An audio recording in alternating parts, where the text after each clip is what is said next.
अगर आपको board exam में आपको सबसे पहला सवाल देखने को मिल जाए कि √2i कैसा नंबर, तो क्या आप इसका जवाब दे पाएंगे? या फिर वहीं पर एग्जामिनर आपका पूछ ले -1/2 ये कैसी संख्या है, तो क्या आप इसका जवाब दे पाएंगे? तो दोस्तों, आज की इस वीडियो में हम इस प्रकार के बहुत सारे प्रश्नों का अध्ययन करने वाले हैं और उन पर विशेष रूप से हम चर्चा करने वाले हैं। हेलो दोस्तों, मेरा नाम है मिस्टर मंदिर और आज आपकी सबसे पहली क्लास मैथ की होने वाली है और हम पढ़ने वाले हैं इस क्लास में संख्या, अर्थात जिसको हम अंग्रेजी में बोलते हैं नंबर्स। सबसे पहले हम समझेंगे कि नंबर्स कितने प्रकार के होते हैं और फिर हम उनका डिफिनीशन और एग्जाम्पल सहित हल देखेंगे। तो फ्रेंड्स, आपको याद रखना है कि जो नंबर्स होते हैं वो आपके 7 प्रकार के। सबसे पहला आपका नेचुरल नंबर आता है जिसको हिंदी में प्राकृतिक संख्याएं कहते हैं। दूसरा आता है होल नंबर जिसको कहते हैं पूर्ण संख्याएं। तीसरा आता है इंटीजर्स जिसको कहते हैं पूर्णांक संख्याएं। चौथा आता है रेशनल नंबर्स जिसको कहते हैं परिमेय संख्याएं। और पांचवा आता है इररेशनल नंबर्स जिसको अपरिमेय संख्याएं कहते हैं। छठवां आता है आपका इमेजिनरी नंबर जिसे काल्पनिक संख्याएं कहते हैं। और सातवां आता है कॉम्प्लेक्स नंबर जिसे हम सम्मिश्र संख्याएं कहते हैं।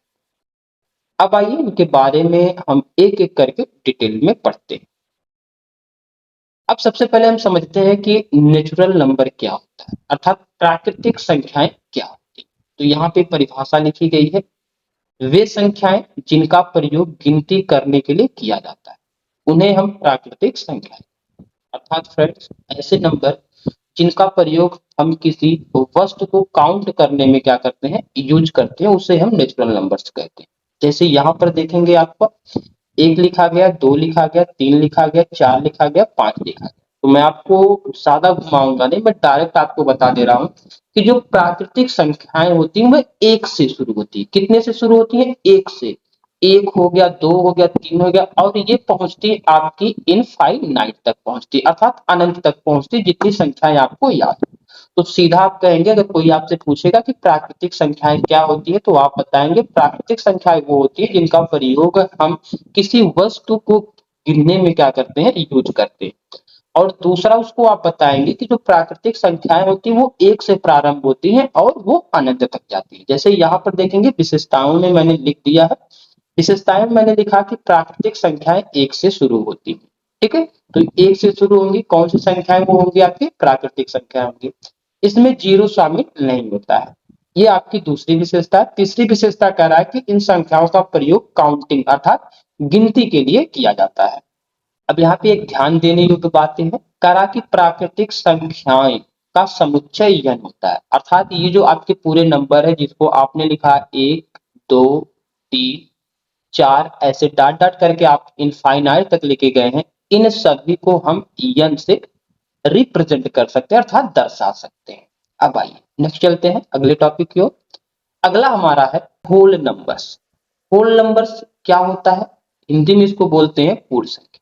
अब होल नंबर्स किसे कहते हैं ये देखते हैं। परिभाषा में लिखा गया है, वे संख्याएं जिनका प्रयोग काउंटिंग करने के लिए किया जाता है और जिसमें जीरो भी शामिल होता है उन्हें हम पूर्ण संख्याएं कहते हैं।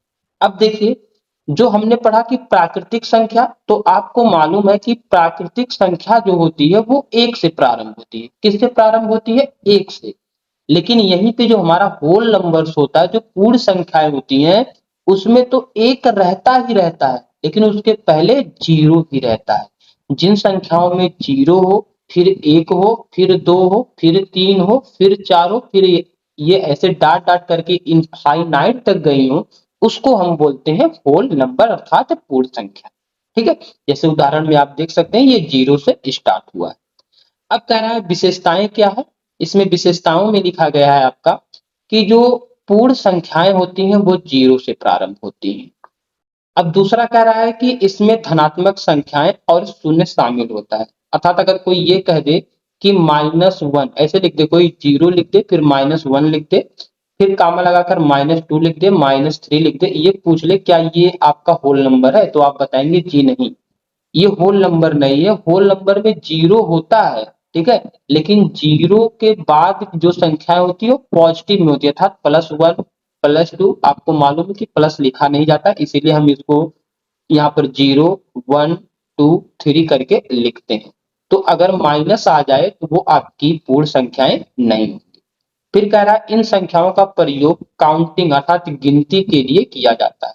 अब यहाँ पर ध्यान देने योग्य बातें ये है कि जो आपकी होल नंबर्स होती है, कह रहा प्राकृतिक संख्याएं पूर्ण संख्याओं का एक ही भाग है, लेकिन इसको जो रिप्रेजेंट किया जाता है, जो आपकी प्राकृतिक संख्याएं थी उनको हम n से रिप्रेजेंट करते थे, लेकिन जो हमारी पूर्ण संख्याएं होंगी उनको हम n से नहीं रिप्रेजेंट करेंगे, बल्कि उसको दर्शाने के लिए, रिप्रेजेंट का मतलब दर्शाना होता है, उसको दर्शाने के लिए हम किसका प्रयोग करते हैं, w का प्रयोग करते हैं। आइए नेक्स्ट चलते हैं। अगला हमारे पास है इंटीजर्स। इंटीजर्स का मतलब होता है पूर्णांक या पूर्णांक संख्याएं भी आप कह सकते हैं। इसकी परिभाषा क्या है, वे संख्याएं जिसमें धनात्मक संख्याएं, ऋणात्मक संख्याएं और शून्य शामिल होते हैं उसे पूर्णांक संख्याएं कहते हैं। देखो सीधा एक मैटर है, वो मैंने 3 बताया, एक आपको मैंने बताया प्राकृतिक संख्या। मैंने पहला जो आपको बताया वो बताया मैंने प्राकृतिक संख्या, दूसरा जो मैंने बताया वो आपको पूर्ण संख्या बताया, ठीक है, पूर्ण संख्या बताया। इसके बाद मैं आ गया हूं, अब आगे आ गया हूं पूर्णांक पे आ गया। अब इन तीनों का ना कहीं एक दूसरे से संबंध है। संबंध क्या, जो प्राकृतिक संख्या होगी वो 1 से स्टार्ट होगी, 1 लिखा रहेगा, 2 लिखा रहेगा, 3 लिखा रहेगा और ये इनफाइनाइट तक जाएगी। और ये जो आपकी पूर्ण संख्याएं हैं इसमें आपका 0 शामिल हो जाएगा, बस इसके बाद यही जो आपकी प्राकृतिक संख्याएं थी वही वाली पूरी डिफिनीशन हो जाएगी, अर्थात वही जो एग्जाम्पल होगा पूरा हो जाएगा। 1 हो जाएगा, 2 हो जाएगा, 3 हो जाएगा और ये इनफाइनाइट तक जाएगा, ये पूर्ण संख्या होगी। अब इसमें जो हम पढ़ रहे हैं इंटीजर्स, इंटीजर्स में क्या होता है, आपका माइनस भी दे देगा। जैसे यहाँ पे 0 दिया, 1 दिया, 2 दिया, 3 दिया, डॉट डॉट कर दिया, फिर यहाँ पर -1, फिर -2 करके ये ऐसे पीछे भी जाएगा, ठीक है। तो ये आपका क्या हो जाएगा, पूर्णांक संख्याएं हो जाएंगी। जैसे यहाँ पे एग्जाम्पल देख सकते हैं, यहाँ पे 0 दिया, 0 के बाद यहाँ पर +1, +2, +3, +4, +5 दिया है और इधर क्या दिया है, -1, -2, -3, -4, -5 दिया है। ऐसे ये आगे बढ़ता जाएगा माइनस वाला भी, और ये आपका प्लस वाला भी आगे बढ़ता जाएगा, अर्थात ये कहां तक बढ़ते हुए जा सकते हैं, ये आपके इनफाइनाइट तक इधर भी बढ़ जाएगा और इनफाइनाइट तक ये आपका इधर भी बढ़ जाएगा, ठीक है। तो अनंत तक हो जाएगा। तो सीधा इन तीनों का जो लॉजिक है वो एक ही है। आप अगर प्राकृतिक संख्याएं याद करते हैं तो आपको पूर्ण संख्या और पूर्णांक संख्याएं याद करने की जरूरत नहीं पड़ेगी। अब इसकी विशेषताएं क्या है, आइए विशेषताओं को भी देख लेते हैं। विशेषता में लिखा गया कि जो आपकी पूर्णांक संख्या होती है उसमें धनात्मक संख्या भी होती है, ऋणात्मक संख्या भी होती है और 0 भी शामिल होता है। दूसरा कह रहा है कि -1, -2, -3 जो होता है ये ऋणात्मक पूर्णांक अर्थात नेगेटिव इंटीजर्स कहलाते हैं, और जो आपका 1, 2, 3 होता है ये धनात्मक पूर्णांक अर्थात पॉजिटिव इंटीजर्स कहलाते हैं। और इसके बाद कह रहा है इन संख्याओं का प्रयोग गिनती, तापमान, कर्ज, ऊंचाई आदि में होता है। जैसे आपका अगर कर्ज होता है, किसी के ऊपर कोई कर्ज होता है ना, लोग बोलते हैं कि मेरे अकाउंट जो है वो माइनस में चला गया, अर्थात मैं माइनस में हूं, मतलब मेरे ऊपर अब कर्ज हो गया। अब देखिए यहाँ पर जो इंटीजर होता है, जो प्राकृतिक संख्या थी उसको हम दर्शाते हैं n से, जो पूर्ण संख्या थी उसको हम दर्शाते हैं w से, लेकिन वहीं पे जो इंटीजर्स होता है ना उसको हम दर्शाते हैं z से। ये भी चीज आपके लिए बहुत इंपॉर्टेंट है। ये बेसिक चीजें मैं आपको पढ़ा रहा हूँ, बहुत छोटे छोटे लेवल का, ताकि आप अच्छे से हर चीज को समझ पाए। आइए अब अगले चलते हैं एग्जाम्पल की ओर। अगला हमारा है रेशनल नंबर्स। रेशनल नंबर्स क्या होता है, इसको हिंदी में बोलते हैं परिमेय संख्या। परिमेय संख्याएं क्या होती है, आइए समझते हैं। वे संख्याएं जिन्हें p/q के रूप में लिखा जा सकता है, जहां p और q पूर्णांक होते हैं और q ये लिखा गया इक्वल टू नॉट 0, अर्थात जो आपका q होगा वो कभी भी 0 नहीं हो सकता। अगर q 0 है तो आपकी परिमेय संख्या नहीं बनने वाली।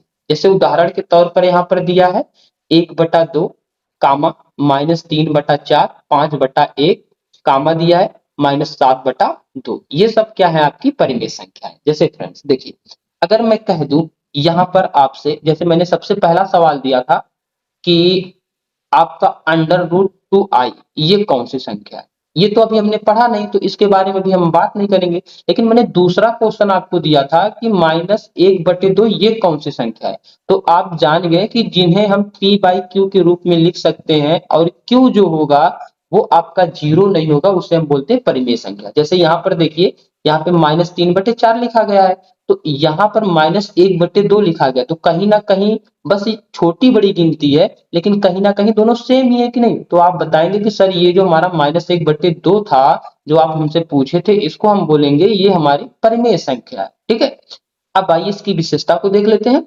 कह रहा है कि परिमेय संख्याएं p/q के रूप में लिखी जाती है जहां q जीरो नहीं होता। जैसे अगर मैं कह दूं कि 4/0, ये बताओ ये आपकी परिमेय संख्या है कि नहीं है, तो आप बोलेंगे सर ये परिमेय संख्या हमारी नहीं है।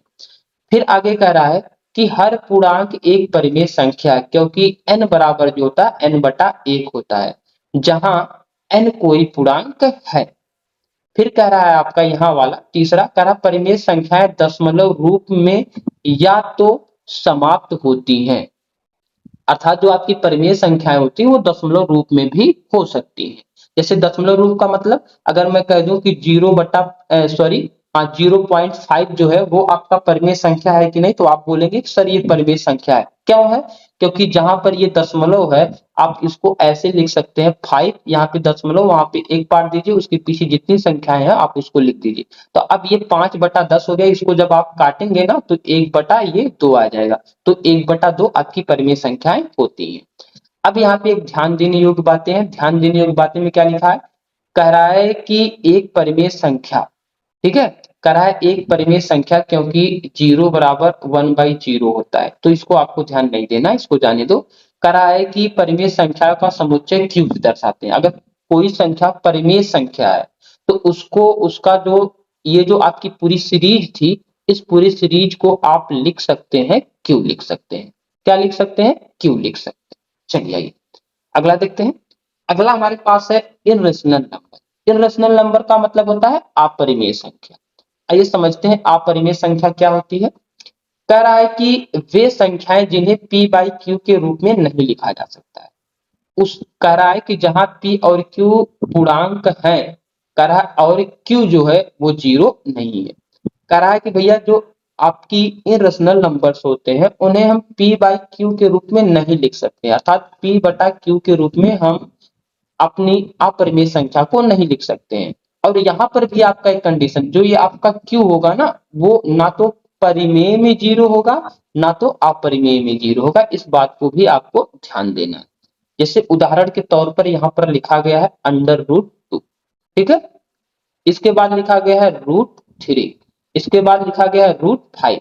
ये जो आपका √3 है और √5 है, ये आपका बहुत ही फेमस क्वेश्चन है। आपसे आपके एग्जाम में पूछा जाता है कि सिद्ध कीजिए √5 एक अपरिमेय संख्या नहीं है, या फिर लिख देता है एग्जामिनर सिद्ध कीजिए कि √3 जो है वह एक अपरिमेय संख्या नहीं है। और ये टोटल आपको दिलाता है 5 नंबर, और इस टाइप के सवाल हर बार बोर्ड एग्जाम में आपसे पूछे जाते हैं।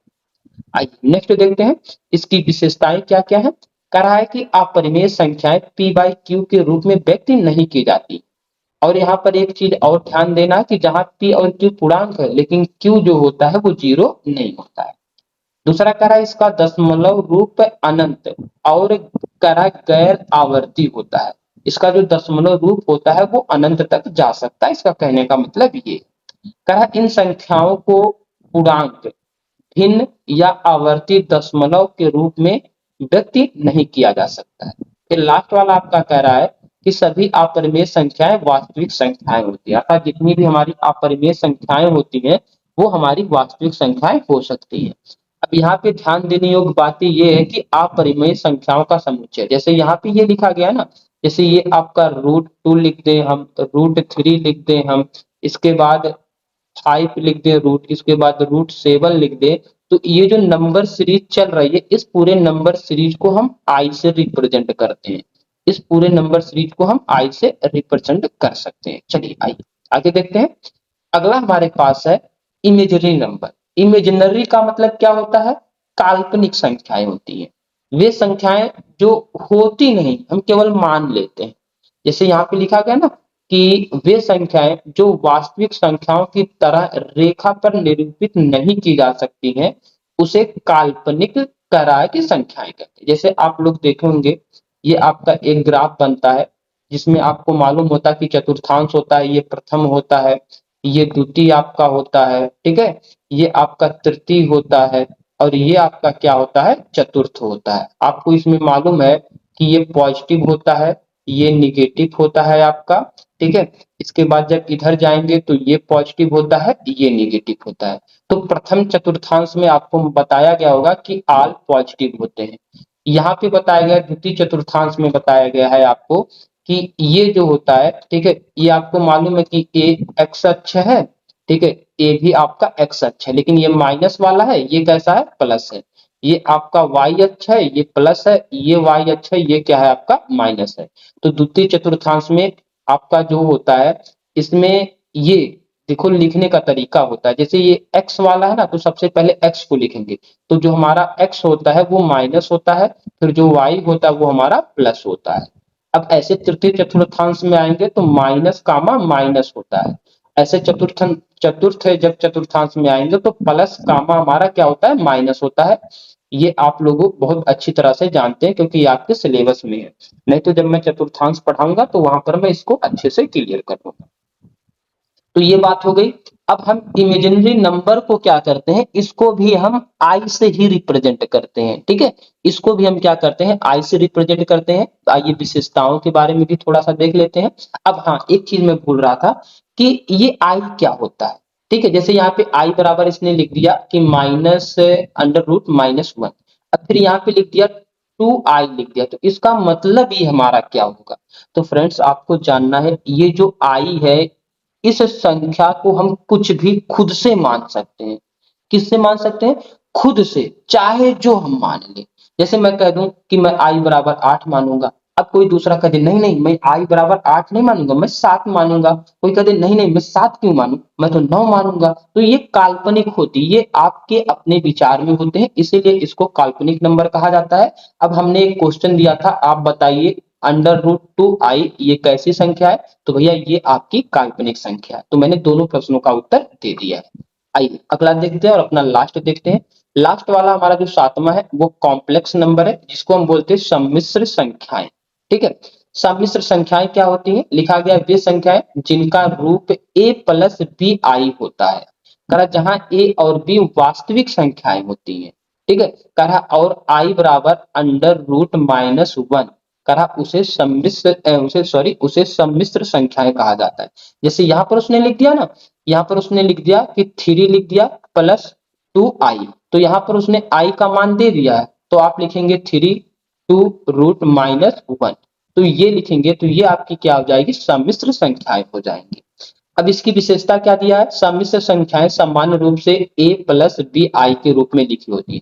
जैसे अगर कोई कह दे आपसे एग्जाम में पूछ ले, ये बताओ कि 2 प्लस 4i ये कौन सी संख्या है, तो आप बोलेंगे सर ये हमारी सम्मिश्र संख्या है, ठीक है, क्योंकि यहाँ पर i बराबर जो होता है वो अंडर रूट माइनस वन होता है। लेकिन अगर कोई वहां पर ये पूछ ले कि बताओ 4i कैसी संख्या है, तो आप बताएंगे ये इमेजिनरी नंबर है। अगर इसके पहले कोई संख्या आपकी जोड़ देता है तो तुरंत वो किस में पहुंच जाएगा, सम्मिश्र संख्याओं में पहुंच जाएगा। करा ए को वास्तविक भाग रियल पार्ट तथा बी का काल्पनिक भाग इमेजिनरी भाग कहलाता है। देखो इसमें दो भाग है, ये आपका वास्तविक भाग है दो, लेकिन ये जो आपका 4i है ये आपकी काल्पनिक भाग है। कह रहा है यदि a b बराबर 0 हो, सम्मिश्र संख्या एक वास्तविक संख्या बन जाती है। अब कह रहा है b बराबर 0, जैसे यहाँ पे लिखा था a प्लस बी आई लिखा था ना, तो a बराबर हम कुछ मान सकते हैं, हमने 2 मान लिया। यहाँ पर b बराबर अगर हम 0 मानेंगे तो i में गुणा करेंगे तो i कोई भी संख्या होगी तो वो 0 बन जाएगी कि नहीं, तो ये केवल 2 बच जाएगा और 2 हमारे तुरंत क्या हो जाएगी, वास्तविक संख्या बन जाएगी। ये आपका तीसरा बता रहा था। चौथा कह रहा है a बराबर 0 हो और b बराबर इक्वल टू नॉट 0 हो, तो वह शुद्ध काल्पनिक संख्या बन जाती है ना। अब यहाँ पे हम समझ लेते हैं, ये चौथा आपका जो है ये कह रहा है कि अगर a बराबर आपका 0 हो गया, जैसे यही आपकी इक्वेशन है, अगर a बराबर 0 हो जाएगा तो आप इसको 0 लिख देंगे तुरंत, ठीक है, और b बराबर 0 ना हो, अर्थात b बराबर मैं मान लेता हूँ 2 आई हो, तो जब ये 0 हो गया तो सीधा 2i के फॉर्म में हो गया कि नहीं? तो मैंने यही तो अभी बताया है कि 2i जो होता है वो काल्पनिक संख्या होती है। इसके पहले मैंने अभी बताया था जब सम्मिश्र संख्याओं पर योग, घटाव, गुणा और भाग की क्रियाएं परिभाषित होती हैं। अर्थात हम ये जो सम्मिश्र संख्याएं होती हैं इसका जोड़, गुणा, भाग, घटाव हम कर सकते हैं। अब यहाँ पर ये चीज देखना है आपको कि जो सम्मिश्र संख्या होती है उनका समुच्चय जो होता है सी होता है। अर्थात ये जो पूरी नंबर से लिखे गए हैं इसको हम सी से रिप्रेजेंट कर सकते हैं। रुक जाइएगा, थोड़ा सा कलर चेंज कर ले। हाँ, इसको हम सी से रिप्रेजेंट कर सकते हैं। तो उम्मीद करता हूँ कि आपको वीडियो अच्छी लगी होगी और समझ में भी आई है। अगर आप इसका पार्ट 2 चाहते हैं तो कमेंट बॉक्स में कमेंट जरूर कर दीजिएगा। और अगर ऐसी बहुत सारी वीडियो आप चाहते हैं तो सब्सक्राइब करके और बेल आइकन को प्रेस करना बिल्कुल मत भूलिएगा।